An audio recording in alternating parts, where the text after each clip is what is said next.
Hoje a gente vai falar sobre algumas outras vitaminas. Por que falar sobre vitamina? Porque a carência de vitamina, a carência de alguns micronutrientes, é um fator de risco muito importante para o adoecimento, tá?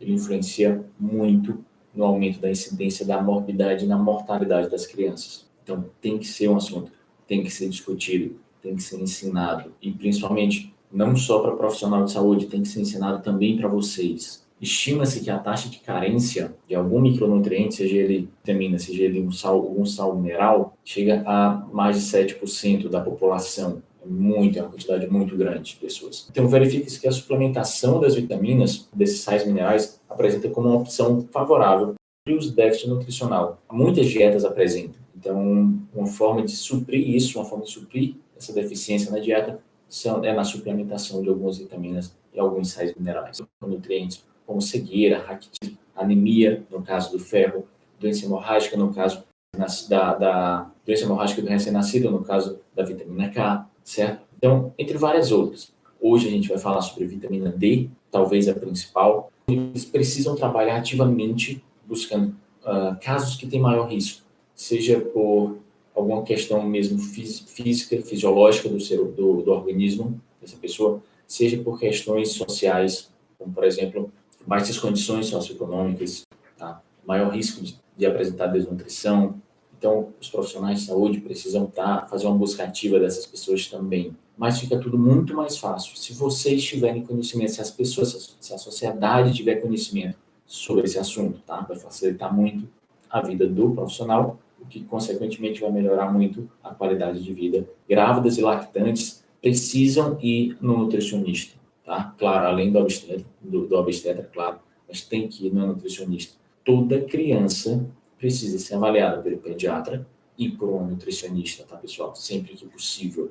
É fundamental. E se por acaso, se todo mundo trabalhar junto, alguém ensinando, vocês aprendendo e executando para vocês mesmos, pediatras, nutricionistas, atendendo essas demandas da população, todo mundo trabalhar junto, isso vai dar certo, isso vai melhorar bastante. E daqui a pouco a gente não vai ter mais 7% da população com alguma carência de microelementos. Vamos começar a falar sobre vitamina. Primeiro, a vitamina D. Por que se fala tanto sobre vitamina D? Durante muito tempo, a gente imaginava que a função da vitamina D era só o metabolismo do cálcio no osso. Ela participa ativamente da preservação óssea, e a gente, por muito tempo, achou que era só isso. Mas não é só isso, tá? Hoje a gente sabe que tem muito mais. Infelizmente, até alguns pediatras, até alguns profissionais ainda têm dúvidas disso. Mas a vitamina D já está bem estabelecida. E discute-se até mudar o nome da vitamina D, na verdade a classificação dela, de não ser mais só uma vitamina, e ser sim um hormônio, que ela participa ativamente em alguns tecidos, alguns órgãos, ela possui alguns receptores, isso é típico em função de hormônios, mas é formalidade. A vitamina D, ela vai participar ativamente também, além da preservação óssea, na prevenção da obesidade, na prevenção contra infecções, na prevenção do sistema imunológico. Tem um artigo bem conhecido da UNB, Universidade de Brasília, que aponta que a vitamina D participa da regulação de 3% do genoma humano, tá? Ou seja, desempenha um papel estratégico na atividade de sistemas imunológico, cardiovascular e metabólico. Ou seja, a vitamina D está muito presente na nossa vida. Ela precisa estar muito presente na nossa vida. A nossa grande indagação, na verdade, é saber o quanto que a gente precisa da vitamina D para essas outras funções, além das ósseas, tá? As dosagens que a gente conhece, pelo menos até agora, são bem estabelecidas para as vantagens ósseas, digamos assim, tá? Para prevenção de saúde óssea. As outras, por exemplo, cardiovascular, sistema imunológico, a gente não sabe ainda. Tem muito estudo, mas ainda muito inicial, tem muito estudo que já defende uma quantidade maior, tá? Alguns, uma quantidade bem maior de vitamina D, mas ainda nada tão bem estabelecido, principalmente para a criança. O uso profilático da vitamina D na criança, ela é indicada a partir da primeira semana de vida pela sociedade. Tem alguns locais do Ministério da Saúde que falam 15 dias de vida, mas a diferença é muito pequena. E hoje isso independe da região, tá? Da região do Brasil onde essa pessoa vive. Antes, as regiões do Nordeste, Norte, a sociedade deixava meio que a critério do pediatra, para ser uma decisão individualizada. Por quê? Porque tem muita exposição ao sol, entendia-se o sol participativamente na ativação da vitamina D, e então deixava meio que uma decisão individualizada do pediatra. Hoje não é mais assim, tá? Hoje, independente da região em que essa criança vive, deve sim fazer o uso profilático da vitamina D, tá, pessoal? Isso porque foi observado que o ângulo de incidência dos raios ultravioletas é o adequado para ativar a vitamina D, ele está muito presente entre 10 e 15 entre 10 da manhã e as 15 horas da tarde. E por isso, como esse horário o sol castiga mesmo, tá? O sol é bem forte, e pensando na fotoproteção, tá? Já não se estimula mais tanto fazer uso do banho de sol como forma de estimular, como forma de incentivar a ativação da vitamina D. Por isso que a suplementação medicamentosa profilática é muito importante. E por isso que ela é indicada, porque não se garante uma produção adequada antes das 10 da manhã e depois das 15 da tarde. E entre 10 e 15 é perigoso pensando na fotoproteção, pensando na saúde da pele. As principais idades que precisam ser observadas, tá? É o bebê até 2 anos e os adolescentes, tá? Isso está intimamente relacionado com o crescimento, tá? São nessas duas faixas etárias que o crescimento é mais acelerado e precisa de níveis adequados de vitaminas. Então, a recomendação de profilaxia medicamentosa da sociedade é para criança abaixo de 2 anos. De 0 a 1 ano tem uma dose, de 1 a 2 tem outra dose, se o pediatra precisa ajustar, tá? É obrigatória no bebê que mama no peito. E para aquele que usa fórmula, algumas fórmulas especiais, digamos assim, daqui do Brasil, contêm vitamina D, são enriquecidas por vitamina D, mas não são todas e não é a maioria. Já os adolescentes, aqui no Brasil ainda carece muito de estudos, enquanto nos Estados Unidos já tem muito mais estudos, é uma coisa muito mais bem estabelecida, e a Academia Americana de Pediatria já preconiza o suplemento também para o adolescente. Precisa dosar a vitamina D? Porque muita gente diz assim, não, por que eu vou dar vitamina D se eu nem dosei? Essa dúvida também tem no ferro, essa dúvida também tem muita vitamina. Então, falando sobre a vitamina D, não precisa, tá? Primeiro porque a dose recomendada não é capaz de fazer a intoxicação, mas algumas pessoas precisam, alguns casos específicos precisam. Por quê? Os negros, por exemplo, porque eles possuem uma dificuldade maior para penetrar os raios ultravioletas, tá? Os raios UVA, por causa da melanina. Então, os negros tendem a ter uma quantidade de vitamina D mais baixas. Os obesos, porque a vitamina D, algumas vezes, fica retida na gordura, ou seja, também vai ter uma quantidade de vitamina D na circulação menor. Crianças com algumas doenças, como lúpus, problema renal, problema hepático, também precisam disso. Por quê? Porque o lúpus, a criança com lúpus precisa de uma fotoproteção muito maior do que o normal, ou seja, vai se expor menos ao sol, vai ter menos vitamina D vinda da ativação pelo sol. E o problema renal e o problema hepático, porque são nesses dois locais, no rim e no fígado, que a vitamina D é ativada. Então, se tem algum problema, se tem alguma doença em algum desses dois órgãos, pode haver comprometimento na ativação da vitamina D. Crianças que vivem com áreas com pouca exposição solar, que não é muito o caso do Brasil, e crianças que recebem alguns anticonvulsivantes, que aí precisa ser individualizado com o pediatra, não D demais.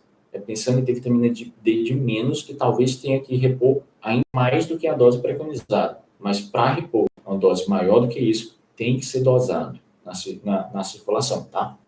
Mas, enfim, o mais importante é que a dose recomendada, a dose que o seu pediatra recomendou ou vai recomendar, não tem risco de causar intoxicação, tá? É uma dose segura. Certo, pessoal? Ou seja, precisa dosar a vitamina D em todo mundo? Não precisa. A vitamina D é bastante segura. E nos alimentos, onde é que a gente encontra a vitamina D? Nos peixes, tá? Principalmente aqueles peixes mais gordos, digamos assim, que tem mais gordura, já que a vitamina D é uma vitamina lipossolúvel, a vitamina D é uma vitamina solúvel em gordura, que se liga à gordura, tá? Então, ela é fornecida em quantidades mínimas, porém, ela é fornecida em quantidades mínimas. Mas você pode encontrar nos peixes, como sardinha, salmão, atum, alguns no leite, nos seus derivados, tá? Mas dieta é muito pobre em vitamina D. A dieta, em alguns estudos falam que a dieta não consegue suprir nem 10% do que a gente precisa de vitamina D. Alguns falam 20 a 30, mas nenhum mais do que isso, certo? Nunca além disso. E, ou seja, muito pouco. Ela consegue suprir uma quantidade muito pequena das nossas necessidades diárias. Para se ter uma ideia, o leite materno oferece 22 unidades por litro de leite materno. E a criança até 1 ano, isso por litro de leite materno, tá? E a criança até 1 ano tem uma necessidade diária de 400 unidades, enquanto o leite materno tem 22 por litro. Ou seja, meu bebê, eu não preciso dar vitamina D porque meu bebê mama, só mama. Não, tá? Algumas fórmulas enriquecidas, sim, até pode diminuir a dose ou deixar de dar, mas aquele bebê que só mama, com certeza vai precisar repor essa vitamina D. E uma dúvida que sempre tem, é muito comum, e o protetor solar vai impedir, vai diminuir a minha vitamina, vai impedir que meu organismo ative a vitamina D? E então, a verdade é que sim, poderia, se fosse feito da forma correta.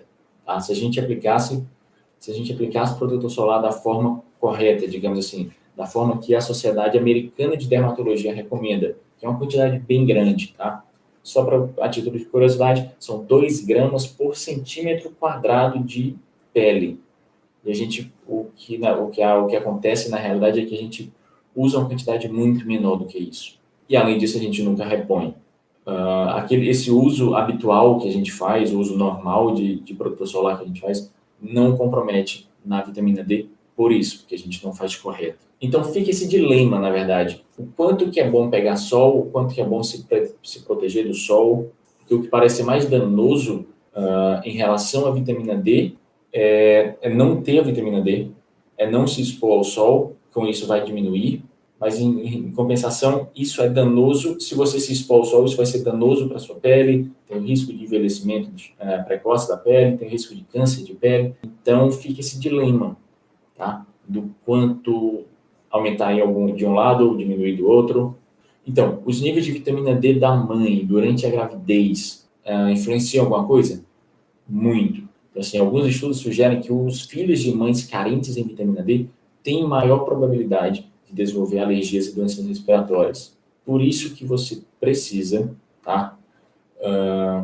Quase que unanimamente suplementar na gravidez, certo? Apesar de não ser unanimidade, apesar de não estar, nem todo obstetra recomenda, mas praticamente toda mãe, na verdade, toda gestante precisaria, tá, pessoal?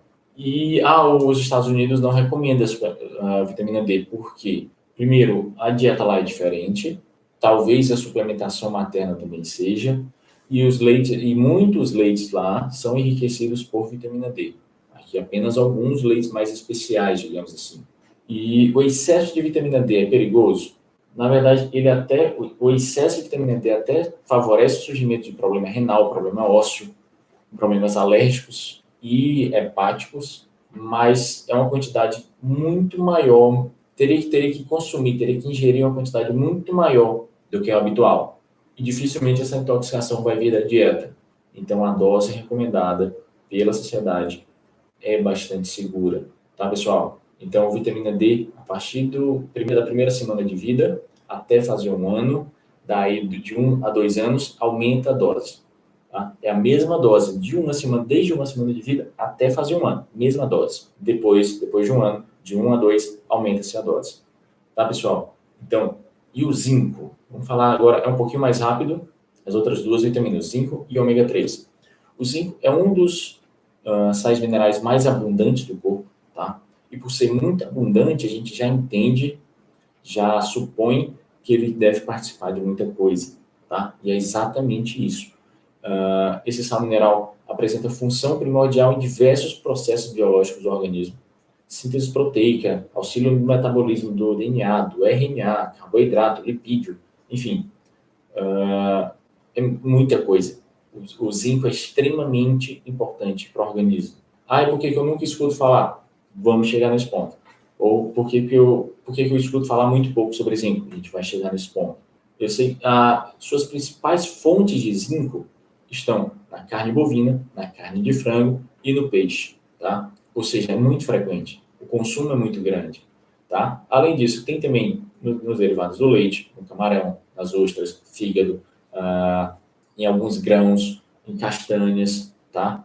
Então, tem zinco, o zinco está presente em muitos alimentos. E ele está relacionado à regeneração óssea, à muscular, regeneração muscular, ao desenvolvimento, crescimento e desenvolvimento, e até a maturação sexual, já foi comprovado a participação do zinco. Então, em relação ao sistema imunológico, está bem estabelecido que ele está envolvido na maturação dos linfócitos. Tem linfócito TH1, tem linfócito TH2, um ativa, um participa ativamente contra infecções, outro participa ativamente contra alergias, e fica nesse balanço. Quando um aumenta, o outro diminui, e o zinco participa bastante na produção desses linfócitos, ou seja, participa bastante nessa imunomodulação. Relata-se também, tem alguns relatos da participação do zinco na atividade neuronal das sinapses e na memória. Ainda se discute como o zinco como um importante fator de crescimento, tá? E visto que naquelas crianças que têm deficiência de zinco, já foi comprovado que ela tem algum atraso, algum grau de atraso no desenvolvimento sexual. A deficiência de zinco, ela afeta cerca de 30% das crianças e adolescentes no Brasil, tá? Ou seja, um terço praticamente, sendo desencadeada pela sua ingestão insuficiente ou pela sua baixa biodisponibilidade. Ou seja, alguns alimentos você até ingere, mas ele é pouco absorvido, tá? O que pode acontecer com maior frequência, tanto nos casos de desnutrição, que hoje, graças a Deus, já não é mais tão frequente, mas a gente vê que 30% das crianças têm deficiência de zinco. Algumas dietas vegetarianas feitas de forma incorreta, tá? Por isso que é tão importante, não só por isso, mas mais um ponto que comprova que é tão importante uma consulta, um acompanhamento com a nutricionista. E ainda, por falar em desnutrição, existe uma coisa chamada fome oculta, que resumindo, tá? Só para introduzir, a criança não é desnutrida, fisicamente ela não é considerada desnutrida, mas ela tem carências de microelementos, de sais minerais, de vitaminas. E a gente vai entender mais sobre isso. Isso está intimamente relacionado ao nosso modelo de vida, ao nosso padrão de vida atual. Então, nos períodos de crescimento mais rápido, nos 2 primeiros anos de vida e na adolescência, tá? E também no terceiro trimestre de gestação, há uma maior vulnerabilidade e um maior prejuízo para quem tem essa carência nutricional. Então, é preciso muito saber disso para tomar as medidas adequadas de prevenção. E quando que falta? O que a falta de zinco vai fazer? Verifica que a consequência da falta de zinco, da deficiência de zinco, vai causar algum grau de imunossupressão, ou seja, vai diminuir os fatores imunológicos, vai diminuir a nossa capacidade de proteção contra alergias e infecções, tá? Porque vai diminuir os linfócitos, vai diminuir, e outras células também. Vai também causar um atraso no crescimento, vai causar também atraso no amadurecimento sexual, vai causar e também no amadurecimento neuronal. Existem já relatos correlacionando esses atrasos com a deficiência do zinco. E existem diferentes graus de deficiência. Na deficiência leve, vai ocorrer algumas alterações neuronais, vai ocorrer anorexia, vai ocorrer atraso no crescimento, e também algum atraso, algum distúrbio no níveis de testosterona, tá? Causando uma oligoespermia. Se essa carência for moderada, aumentar e começar a ser considerada como carência de zinco moderada, aí já vai piorar a alteração neurológica, já fica uma criança mais sonolenta, aí já tem uma carência, um atraso real, um atraso mais intenso na maturação sexual, vai comprometer na formação dos testículos, vai comprometer na formação dos ovários, tá? Vai comprometer muito na velocidade de crescimento. E se for uma carência grave, a principal manifestação se chama acrodermatite enteropática, que, enfim, basicamente vai levar a uma diarreia, que vai fazer perder mais zinco ainda e vai cronificar isso tudo que já foi dito, tá? Vai intensificar e cronificar. E qual é a relação entre zinco e leite materno? O leite humano, o leite materno, ele apresenta uma baixa concentração de zinco, porém tem uma alta biodisponibilidade. É igual ao ferro, tá? As concentrações são muito baixas, mas ele é facilmente absorvido, diferente de alguns outros alimentos. Tem que lembrar disso, tá? e essa é mais uma vantagem para a amamentação, apesar de que nas fórmulas tem zinco na composição, mas não se compara. A secreção do zinco ela é elevada no início da lactação, apresentando um progressivo declínio depois disso. E após 5 meses de lactação, as concentrações de zinco já estão muito abaixo, cerca de 10 vezes menos do que quando começou. Isso também está intimamente ligado à velocidade do amadurecimento do cérebro, já que essa velocidade vai diminuindo. A criança nunca vai crescer tanto como nos primeiros meses. O ser humano nunca mais vai crescer tanto proporcionalmente como nos primeiros meses de vida. Então, ela já não precisa mais tanto. E quais são as recomendações da sociedade? As recomendações são de uma ingestão de aproximadamente de 8 a 11 miligramas por dia, com alimentação balanceada. Isso é facilmente alcançável, tá? Isso é facilmente alcançado. Então, não precisa repor, como no caso da vitamina D, que na dieta a gente não consegue atingir as doses recomendadas, as 400 unidades, e já o zinco a gente consegue, certo? Por quê? Porque está muito presente na dieta. Algumas evidências clínicas demonstram que a suplementação do zinco pode prevenir e reduzir a gravidade de algumas doenças, como a diarreia, por exemplo, a pneumonia, e nos casos, em alguns outros países, que ainda tem, ou principalmente na região norte, a malária. Além disso, é preciso lembrar também, e esse é o principal ponto do zinco, é preciso lembrar que nas diarreias há uma perda significativa de zinco pelas fezes, tá? E sua suplementação é fundamental para a reposição. É por isso que talvez agora que você tem filho, você tenha escutado isso. Antigamente, o tratamento para diarreia era só o soro oral, ou o soro oral mais um prebiótico, enfim. Hoje não, hoje tem que ter o zinco. Tá? Hoje já está bem estabelecido disso, porque a perda de zinco é intensa pelas fezes e é fundamental para repor e para diminuir a gravidade e a duração da diarreia. Tá? Tem que repor esse zinco. E também sabe-se que essa reposição do zinco no momento de diarreia acaba ajudando também a prevenir novos quadros por um longo período, 2, 3 meses. A Organização Mundial de Saúde ela recomenda a suplementação de zinco para todas as crianças com diarreia e é uma dose desde o nascimento, tá? Se teve diarreia, tem que repor uma dose menor até os 6 meses, depois de 6 meses você dobra a dose. O seu pediatra vai te auxiliar com isso.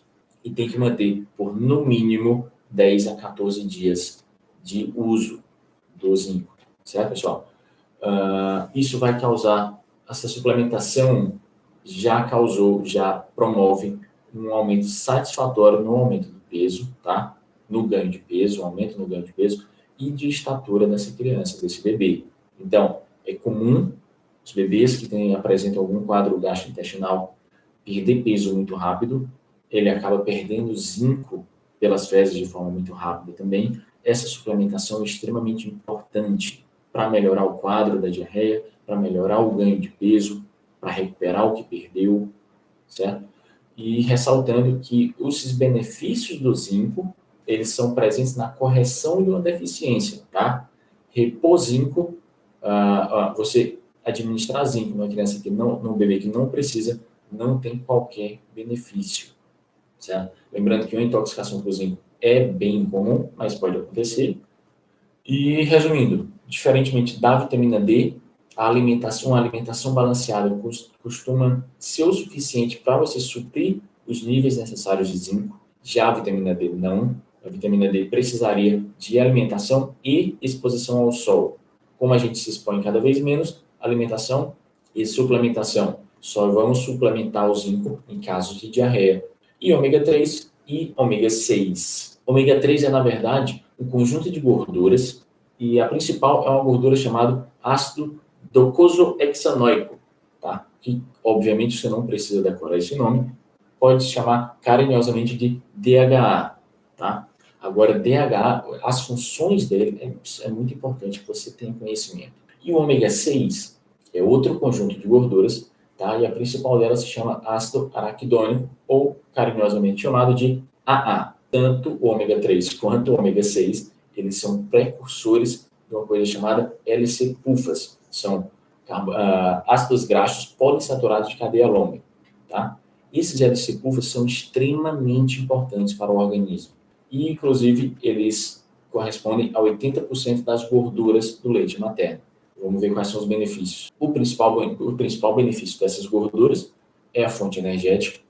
Estima-se que essa gordura é responsável por aproximadamente 50% da energia fornecida pelo leite materno. Além disso, proporciona um melhor desenvolvimento do sistema visual. Inclusive, nos adultos, alguns profissionais já estão recomendando a suplementação de DHA em pessoas que têm algumas doenças visuais, tá? Por causa dessa vantagem, por causa dessa capacidade de melhorar o desenvolvimento.